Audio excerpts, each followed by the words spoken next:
Je tourne à 4000 € par jour en ce moment même avec mes boutiques en e-commerce et dans cette vidéo, je vais t'expliquer exactement comment toi aussi tu peux reproduire la même chose. Je sais qu'il y a beaucoup de personnes qui se demandent comment est-ce qu'ils font pour faire autant de chiffres alors que moi je fais littéralement la même chose et j'arrive pas à avoir de résultats. Tu verras qu'en fait en réalité tu n'es qu'à un pas de réaliser les mêmes genres de chiffres qu'on fait en ce moment pendant le Q4. Là je vais te montrer un des stores sur lesquels je suis en train de tourner actuellement. En ce moment même en fait on est à 1000 € par jour à 13 h. Donc c'est à dire qu'en fait je pense qu'on va finir aux alentours des 2000-3000 € à la fin de la journée et sur les 7 derniers jours on peut voir qu'on est à 13 500. Donc je vais aussi te montrer ça à la caméra pour que tu puisses voir en direct. Donc, je te montrerai les résultats totaux un autre jour parce que là en fait c'est une boutique, on est en plein scaling sur cette boutique, donc tu peux exactement réaliser les mêmes genres de chiffres, sachant que là je tourne sur ce shop et sur d'autres shops à côté. Donc ce que je fais en fait c'est du dropshipping brandé, donc c'est tout simplement donner l'aspect d'une brand en fait sur des shops qu'on a en dropshipping, et ça c'est ce que j'invite tout le monde à faire.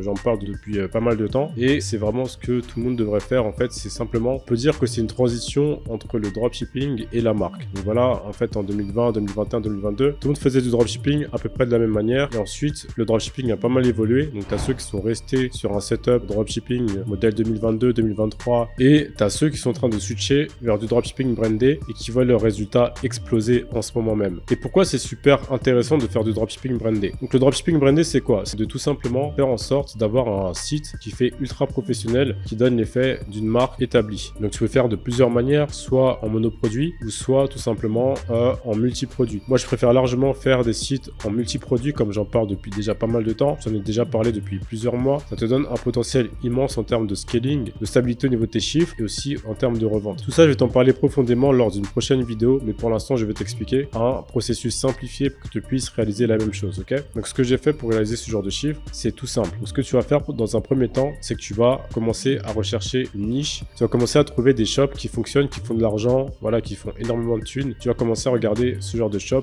grâce à des outils comme par exemple PP Ads. PP Ads pour moi c'est un des meilleurs outils qui existent en ce moment même pour pouvoir justement trouver des produits intéressants, trouver des shops en dropshipping qui sont rentables, etc.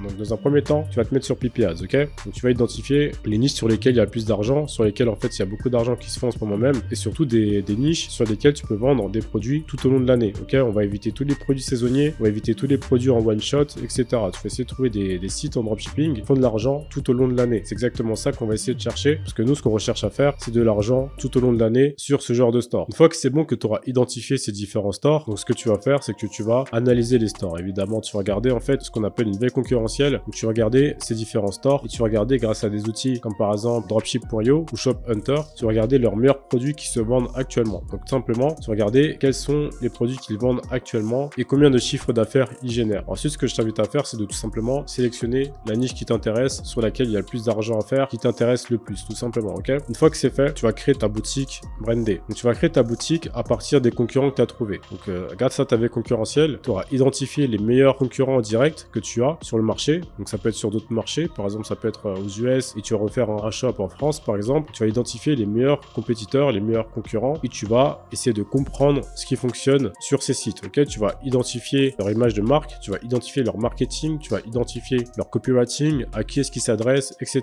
Donc tu vas essayer vraiment de comprendre la niche, de comprendre les clients et de comprendre la marque. À partir de là, tu vas commencer à créer ta boutique en dropshipping brandé à partir de tous ces codes que tu as identifiés. Ok, parce que nous, ce qu'on veut, c'est que tout simplement le même type de trafic convertisse également sur notre site. Une fois que c'est fait, tu vas incorporer les meilleurs produits qui se vendent sur le marché grâce aux outils que je t'ai donnés, donc Dropship.io, Shop Hunter, etc.